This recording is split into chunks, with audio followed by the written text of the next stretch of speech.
அந்த கொலை நடந்த நாளில் பாகவதரும் கலைவாணரும் என்ன செய்து கொண்டிருந்தார்கள்?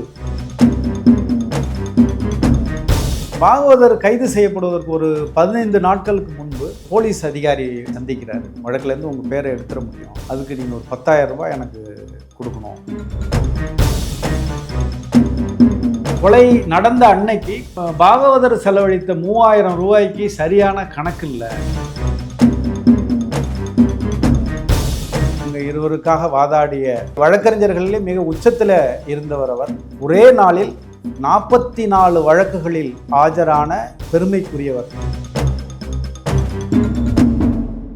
1000 பக்கம் குற்றப்பத்திரிகையில் ஒரு இடத்துல கூட அந்த கொலை நடந்த நாளில் பாகவதரும் கலைவாணரும் என்ன செய்து கொண்டிருந்தார்கள், அவங்க எங்கே இருந்தாங்க, என்ன நடந்தது, அதை பற்றின எந்த தகவலுமே அதில் இல்லை.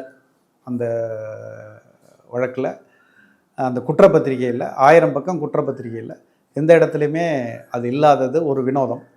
இதை ஒட்டி இன்னொரு வினோதமான செய்தி, பாகவதர் கைது செய்யப்படுவதற்கு ஒரு 15 நாட்களுக்கு முன்பு அவரை ஒரு போலீஸ் அதிகாரி, உயரதிகாரி சந்திக்கிறார். சந்தித்து இந்த வழக்கிலிருந்து உங்களை விடுவிச்சிட முடியும், வழக்கிலேருந்து உங்கள் பேரை எடுத்துட முடியும், அதுக்கு நீங்கள் ஒரு 10,000 ரூபாய் எனக்கு கொடுக்கணும் அப்படின்னு சொல்லி கேட்குறாரு. அன்றைக்கு பாகவதர் இருந்த அந்த உச்சத்தில் 10,000 ரூபாங்கிறது அவருக்கு ஒரு பெரிய விஷயமே இல்லை. அப்போ பாகவதர் சொல்கிறாரு, 10,000 ரூபா உங்களுக்கு கொடுக்கறதுங்கிறது எனக்கு பெருசு இல்லை, நான் கொடுத்துருவேன். அப்படி நான் கொடுத்தேன்னா இந்த கொலையை நான் தான் செஞ்சேன், அதை மறைக்கிறதுக்காக உங்களுக்கு லஞ்சம் கொடுத்தேங்கிற மாதிரி ஆகிடும். அதனால் இதை நான் கடவுள் இருக்கான், இறைவன் இருக்கான், பார்த்துப்பான், நான் இன்னும் இதில் எனக்கும் இந்த கொலைக்கும் எந்த சம்மந்தம் இல்லை அப்படின்னு சொல்லி அந்த காவல்துறை அதிகாரியை திருப்பி அனுப்புகிறாரு.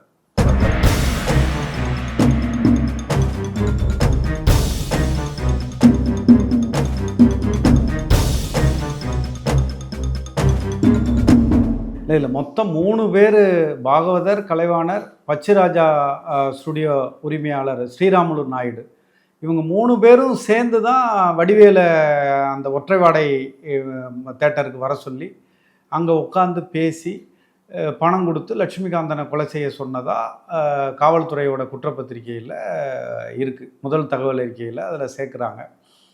குற்றப்பத்திரிகையில் முதல் தகவல் அறிக்கையில் சேர்க்குறாங்க. இப்போது இந்த நிகழ்வில் இவருக்காக பச்சுராஜா ஒருத்தரும் தனித்தனியாக வழக்கறிஞர்கள், அதாவது பாகவதர், கலைவாணர், ஸ்ரீராமுலு நாயுடு 3 பேருக்கும் தனித்தனியாக வழக்கறிஞர்களை அமர்த்திக்கிறாங்க. அந்த வழக்கறிஞர்களில் KM முன்ஷின்னு சொல்லிட்டு ரொம்ப இந்திய அளவில் புகழ்பெற்ற வழக்கறிஞர். பின்னால் நம்ம நாடு சுதந்திரம் அடைந்த பிறகு இந்த முதல் அமைச்சரவையில், ஜவஹர்லால் நேரு அமைச்சரவையில் அமைச்சராக இருந்த முன்ஷி அவர்கள் இவருக்காக, ஸ்ரீராமுலு நாயுடுக்காக மும்பையிலிருந்து வரவழைக்கப்படுகிறார். அவருக்கு ஒரு நாளைக்கு அன்றைக்கு வழங்கப்பட்ட ஊதியம் 75,000 ரூபாய். நீங்கள் இந்த இப்போ இன்றைக்கு 1940களில் 75,000 ரூபாய்ங்கிறது இன்றைக்கி எவ்வளோங்கிறத நம்ம மதிப்பிட்டு பார்த்துக்கலாம்.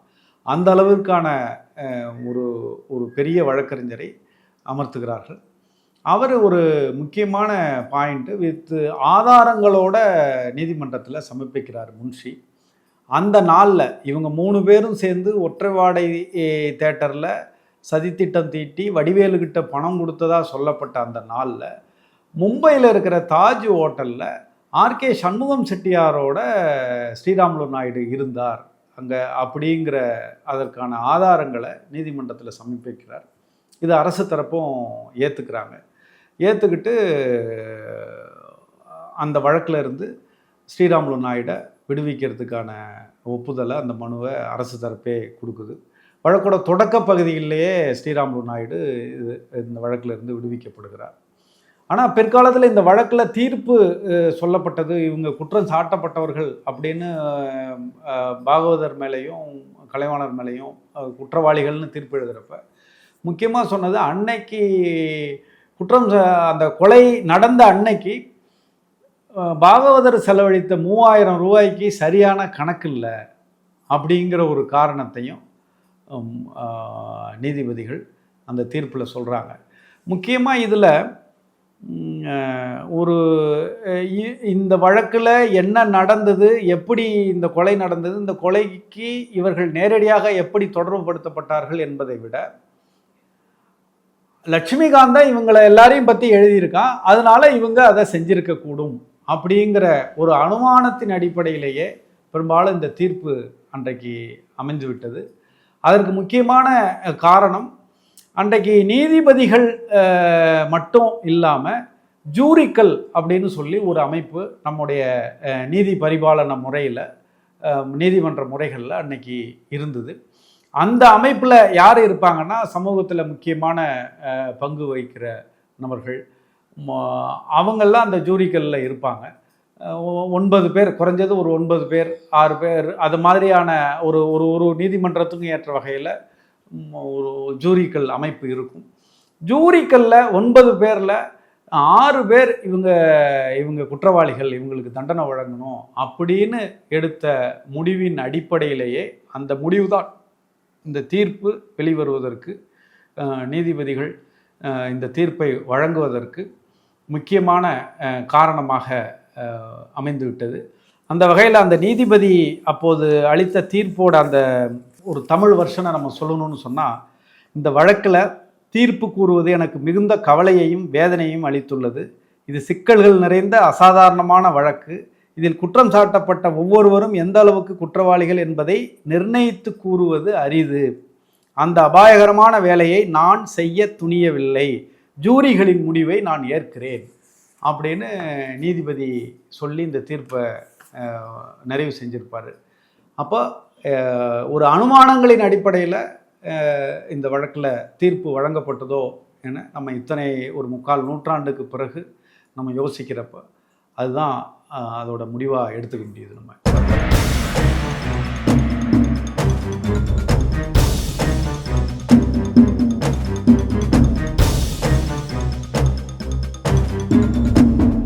குற்றவாளிகள் இவங்களோட இருந்த அந்த வாழ்வியல் முறை, அதாவது ஹரிதாஸ் படம் பாகவதர் சிறையில் இருக்கிறப்பயே ஒரு நாளைக்கு முன்பு, ஒரு கைது செய்யப்படுவது ஒரு நாளுக்கு முன்பு வெளியான அந்த ஹரிதாஸ் படம் ரொம்ப உச்சமாக ஓடிக்கிட்டு இருந்தது. திரையரங்குகள் நிரம்பி வழிந்த நேரம். அந்த காலகட்டங்களில் அந்த ஹரிதாஸ் படத்தோட வெற்றி, அதோட தொடர்ச்சி,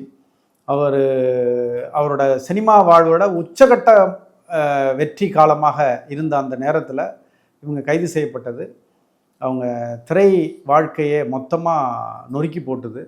அதற்கு பிறகு 9 படங்களுக்கு பாகவதர் அட்வான்ஸ் வாங்கி வச்சுருந்தார், முன்தொகை வாங்கி 9 படங்களில் நடிக்கிறதுக்கு கமிட்டாகி இருந்தார். அந்த சூழல் அப்படியே அடியோடு மாறி போச்சு. வழக்குக்காக கடன் வாங்க வேண்டியிருந்தது. நீங்கள் அன்னைக்கு ஒரு நல்ல வழக்கறிஞரை வைக்கணும் அப்படிங்கிறதுக்காக முகமது அலி ஜின்னா வரைக்கும் இவங்க பேசக்கூடிய ஒரு பேசி அவர் 6 லட்சம் ரூபா அதுக்கு ஊதியமாக, நீங்கள் யோசிச்சு பாருங்கள், 1940களோட மத்திய பகுதியில் 6 லட்சம் ரூபா ஊதியம் அதுக்காக கேட்டு, பின்னாடி அவர் அந்த பாகிஸ்தான் பிரிவினைக்காக தொடர் போராட்டங்கள் அதுக்காக போனதுனால அந்த வழக்கில் அவரால் வாதாட முடியல. அதை இவங்க தர்றதுக்கு ஒப்புக்கிட்டாங்க. அந்த வகையில் வழக்கு செலவு, படம் நடிப்பதிலிருந்து முற்றிலுமாக அது எல்லாமே பாதிப்பு. கலைவாணருக்கும் அதே நிலைமை, இதுக்கான கடன் எல்லாமே இந்த சூழல் எல்லாமே ஒரு மாதிரி ஒரு மோசமான சூழலாக அவங்க நினச்சே பார்க்க முடியாத அளவுக்கு இந்த குற்றவாளிகள் அப்படின்னு சொன்னதை இப்படி ஒரு வெறித்தனமான ரசிகர்கள், லட்சம் ரசிகர்களை கொண்ட 2 ஜாம்பவான்கள், திரையுலக ஜாம்பவான்களுடைய வாழ்க்கையை மொத்தமாக சூனியமாக்கிடுச்சு. அந்த சூழலில் தந்தை பெரியார் ஒரு இயக்கத்தை முன்னெடுக்கிறாங்க. பெரியார் மட்டுமல்ல, அன்னைக்கு இருந்த தமிழ் இசை ஆதரவாளர்கள், திராவிட இயக்கத்தை சேர்ந்தவர்கள், பொதுவாக பாகவதர் மேலேயும் கலைவாணர் மேலேயும் ஒரு அன்பு இருக்கிறவர்கள், இவர்கள் எல்லாம் சேர்ந்து இவர்களுடைய விடுதலைக்காக ஒரு இயக்கமே அன்னைக்கு தனி இயக்கத்தை உருவாக்கியிருக்காங்க. திருச்சியில் ஒன்று கூடி ஒரு 30-40 பேர் ஒன்று கூடி அவங்க அந்த ஒரு இயக்கத்தை உருவாக்குறாங்க. பெரியார் அப்போ குடியரசு இதழில் இந்த 2 மாணிக்கங்களை விடுதலை செய்வதற்கு, அவர்கள் குற்றமற்றவர்கள் என்று நிரூபிப்பதற்கு நம்ம ஆளுக்கு ₹1 நிதி கொடுப்போம் அப்படின்னு சொல்லி இதுக்காக தனியாக நிதி திரட்டி ₹50,000 அடுத்த ஒரு சில நாட்கள்லேயே ₹50,000 அந்த பணம் திரட்டி அதை அவங்க வழக்கு செலவுக்காக செலவிட்டாங்க. இந்த இந்த வழக்கு இந்த தண்டனை சரியில்லாதது என்று சொல்லி லண்டனில் இருக்கிற பிரிவி கவுன்சில், அன்றைக்கு உச்சநீதிமன்றம் நாடு சுதந்திரம் அடைவதற்கு முன்பு, இப்போ நீங்கள் இன்றைக்கி டெல்லியில் நமக்கு உச்சநீதிமன்றம் இருக்கிறது மாதிரி பிரிவியூ கவுன்சில் தான் பிரிட்டிஷ் இந்தியாவோட உச்சநீதிமன்றம். நமக்கு மட்டும் இல்லை, எந்த பிரிட்டிஷ் காலனி ஆதிக்கத்துக்கு உட்பட்டு இருந்த நாடுகள் எதெல்லாம் இருந்ததோ அந்த நாட்டுக்கெல்லாம் ஒரு உச்சநீதிமன்றம் அப்படின்னு சொல்லப்படுகிற பிரிவி கவுன்சிலுக்கு போய் இந்த வழக்கை திரும்ப மறு விசாரணை செய்ய வேண்டும், மொத்தமாக மறு விசாரணை செய்து இவங்க பாகவதர் தரப்பில் கலைவாணர் தரப்பில் சொல்லப்படுகிற அந்த விஷயங்களை எல்லாம் காது கொடுத்து கேட்டு அதற்கு பிறகு தீர்ப்பளிக்க வேண்டும் என பிரிவு கவுன்சில் ஒரு உத்தரவு போடுது. அந்த உத்தரவை வாங்கிட்டு வந்து திரும்ப இங்கே அந்த வழக்கு மறுபடியும் மீண்டும் எடுக்கப்படுகிறது. மீண்டும் எடுத்து தான் அந்த வழக்கை விசாரிக்கிறாங்க. அதில் ஒரு முக்கியமான ரோல் இவங்க இருவருக்காக வாதாடிய வழக்கறிஞர் அன்றைக்கு கிரிமினல் வழக்குகளை வாதாடுவதிலே ஒரு இந்தியராக தமிழ்நாட்டிலே வேலூரிலே பிறந்தவராக இருந்த விஎல் எத்திராஜ், அந்த விஎல் எத்திராஜ் அவர்களுடைய பெயரில் தான் இன்றைக்கு ஒரு மிகப்பெரிய மகளிர் கல்லூரி சென்னையில் இயங்கி கொண்டிருக்கிறது. அவர் உருவாக்கிய கல்லூரி தான். அன்றைக்கு வழக்கறிஞர்களிலே மிக உச்சத்தில் இருந்தவர் அவர். ஒரே நாளில் 44 வழக்குகளில் ஆஜரான பெருமைக்குரியவர். அந்த அளவிற்கு நீங்கள் எண்ணி பார்த்தால் 44 வழக்குகளிலே ஒரு நாளிலே ஒரு வழக்கறிஞர் ஆஜராகிறார் என்று சொன்னால் எந்த அளவிற்கு அவர் உச்சத்தில் இருந்திருப்பார். அப்படிப்பட்ட வழக்கறிஞரை அமர்த்தி அவர் இதிலே நிறைய இந்த தீர்ப்பிலே இருக்கிற ஓட்டைகளை எல்லாம் அவர் சுட்டி காட்டுகிறார். அந்த பகுதிகளில் நீங்கள் அவர் பாகவதரும் கலைவாணரும் இருந்த இடம், அந்த நாளில் இருந்த இடம் அந்த ஒற்றைவாடை தேட்டரோ இவர்கள் சொல்வதை போல இல்லை என்பதை எத்திராஜ் அவர்கள் நிரூபிக்கிறார்கள். அதே போல் இவர்கள் பணம் கொடுத்து லட்சுமிகாந்தனை கொலை செய்யக்கூடிய அளவிற்கு அவர்களுக்கு முன்விரோதம் இல்லை என்பதையும் நிரூபிக்கிறார். இதையெல்லாம் நிரூபித்த பிறகு அந்த நீதிமன்றத்திலே கடைசியாக நம்ம 1947ஆம் ஆண்டு ஏப்ரல் மாதத்தில் அந்த தீர்ப்பு வெளிவருகிறது. பாகவதர் மீதும் கலைவாணர் மீதும் சாற்றப்பட்ட குற்றச்சாட்டுகளை நிரூபிப்பதற்கு போதுமான ஆதாரங்கள் இல்லாததால் அதை சரியான முறையிலே, அதாவது பிரேத பரிசோதனை செய்த மருத்துவனுடைய வாதத்தை சரியான முறையிலே கேட்கவில்லை. அந்த வழக்கிலே நேரடியாக இவர்கள் பெயர் எந்த இடத்திலும் குற்றம் சாட்டப்பட்டவராலேயோ அல்லது கூலிக்கு கொலை செய்ததாக சொல்லப்பட்ட வடிவேலாலேயோ முன்வைக்கப்படவில்லை. இப்படியான ஆதாரங்களின் அடிப்படையிலே பாகவதரும் கலைவாணரும் விடுதலை செய்யப்படுகிறார்கள். அதாவது சுதந்திரம் வாங்குவதற்கு 4-5 மாதங்களுக்கு முன்பாக 1947 ஏப்ரல் மாதத்தில் அவர்கள் இருவரும் அந்த வழக்குகளிலிருந்து விடுதலை செய்யப்படுகிறார்கள். அவருடைய ரசிகர்களுக்கு அது உண்மையான ஒரு தீபாவளியாக, மிகப்பெரிய ஒரு திருவிழாவை போல அதனை பாகவதருடைய ரசிகர்களும் கலைவாணருடைய ரசிகர்களும் அவருடைய விடுதலையை கொண்டாடினார்கள். பிற்காலத்தில் விடுதலைக்கு பிறகு நான் இனிமே சினிமாவில் நடிக்கப் போவதில்லை, எனக்கு கஷ்டமான காலத்திலே என்னை கைவிட்ட இந்த சினிமா எனக்கு வேண்டாம், நான் கச்சேரிகளை வழக்கம் போல் செய்வேன் என்று சொல்லி பாகவதர் அவர்கள் கச்சேரி நடத்துவதற்கு சபாக்களை அணுகினார். ஆனால் கொலை குற்றம் சாட்டப்பட்ட ஒருத்தருக்கு சபாவில் இடம் கொடுத்தால் சபாவுடைய புனிதம் என்ன ஆகும் என்று சொல்லி கச்சேரி நடத்துவதற்கு சபாக்களில் அவருக்கு இடம் மறுக்கப்பட்டது. எந்த பாகவதர் கடைக்கண் பார்வை நமக்கு கிடைக்காதா, நம்முடைய சபாவிலே அவருடைய ஒரு ஒரு தமிழிசை கச்சேரி நடத்த மாட்டாரா என்று ஏங்கி கிடந்த அந்த சபைகள் இன்றைக்கு இந்த வழக்கிலிருந்து அவர்கள் வெளியில் வந்த பிறகு நிர்தாட்சியமாக பாகவதரை ஒதுக்கின. அதற்கு இன்னொரு முக்கியமான காரணமும் உண்டு. கர்நாடக சங்கீதம் மட்டும்தான் சங்கீதம், மற்றதெல்லாம் அதற்கு பின்னால் தான் என்று சொல்லி கர்நாடக சங்கீதம் உச்சத்தில் இருந்த நேரத்தில் தன்னுடைய திரைத்துறை புகழை வைத்து தமிழிசை நிகழ்ச்சிகளை சபாக்களிலே அவர் உச்சத்தில் இருந்த, சிறைக்கு செல்வதற்கு முன்பு உச்சத்தில் இருந்த நேரத்திலே பாகவதர் அவர்கள் நடத்தினார்கள். அந்த வெறுப்பு ஒரு சாராரிடம் அப்படியே இருந்தது. அவர்களுக்கு இந்த வாய்ப்பு கிடைத்த போது அதனை பயன்படுத்தி பாகவதரை மறுபடியும் கச்சேரி செய்ய விடாமல் நகர்த்தினார்கள்.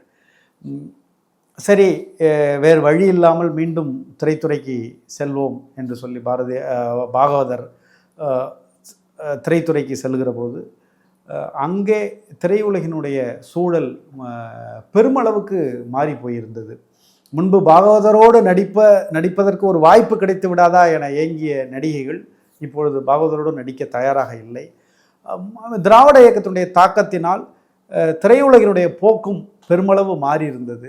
இதனை சரியான முறையிலே உள்வாங்கி கொள்ள முடியாமல் எதையாவது ஒன்று மீண்டு எழ வேண்டும், இந்த கடனிலிருந்து மீண்டு எழ வேண்டும், வழக்குக்கான கடனிலிருந்து மீண்டு எழ வேண்டும், அல்லது இழந்த புகழை மீண்டும் பெற வேண்டும் என்று சொல்லி தொடர்ந்து விடாமுயற்சியாக அடுத்தடுத்து 2 படங்களை எடுத்த பாகவதர் அந்த படங்கள் தோல்வி படங்களாக, வெற்றி பெற முடியாத படங்களாக மாறி அவருடைய வாழ்க்கையை முற்றிலுமாக ஒரு சூனிய நிலைக்கு கொண்டு வந்தது.